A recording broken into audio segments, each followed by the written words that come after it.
వైఎస్ఆర్ కడప జిల్లా కలసపాడు మండలంలోని పెండ్లమర్రి ప్రభుత్వ కస్తూర్బా గాంధీ బాలికల విద్యాలయంలో 10వ తరగతి చదువుతున్న విద్యార్థిని భార్గవిని వారి టీచర్ మందలించారని పాఠశాల భవనం నుంచి దూకి ఆత్మహత్య యత్నానికి పాల్పడింది. భార్గవిని చికిత్స నిమిత్తం సోమవారం పోరుమామిళ్ల పట్టణంలోని ఓఎల్ఎఫ్ ప్రైవేట్ ఆసుపత్రికి తీసుకువెళ్లారు. అనంతరం కడప రిమ్స్ తీసుకువెళ్లి అక్కడ వైద్య సేవలు నిర్వహించి తిరుపతి రుయా ఆసుపత్రికి తీసుకువెళ్లారని తెలిసింది.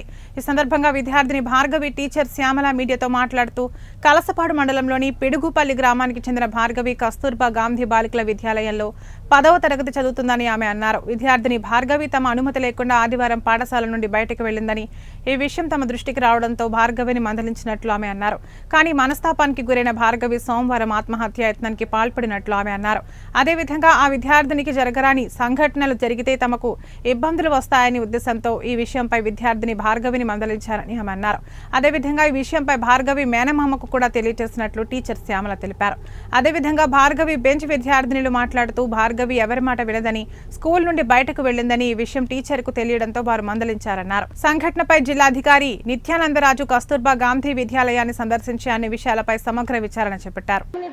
మేడం ఎందుకమ్మా ఏం చేసిందో చెప్పమ్మా, నేను ఎవరికి చెప్పమ్మనగానే అమ్మాయి చెప్పలేదు సార్. ఆ అమ్మాయి వేనే సార్, అది అమ్మాయి కాఫీలు పెట్టడం కానీ ట్యాబ్స్ ఆ పిల్లనే సార్. ఎందుకు సార్ ఊరికైనా మమ్మల్ని టీచర్స్ ఎందుకంటారు సార్? మా టీచర్స్ మా మంచి కోసమే ఆలోచిస్తారు కానీ ఎంతవరకు మా తల్లిలాగా ఆమె చూసుకున్నారు సార్. ఏందన్నా హెల్త్ బాగాలేకుండా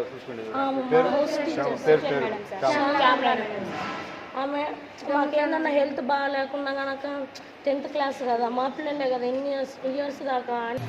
నేను ఆ బాబుని అడిగాను, ఎందుకంటే వాళ్ళ మేనమామ నాకు ఎవరు వచ్చినా బయటకు వెళ్ళిపోయినాడు కాబట్టి నేను అడగాల్సింది వచ్చింది.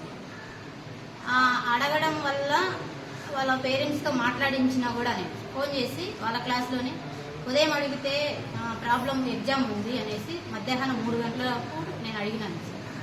అడిగేసి నేను నాడు అయిపించుకొని నేను ఇంటికి వెళ్ళిపోయినాను. ఇది జరిగిందని మేడం ఫోన్ చేసిన తర్వాత నేను వచ్చాను. అంటే మీకు వేధించారని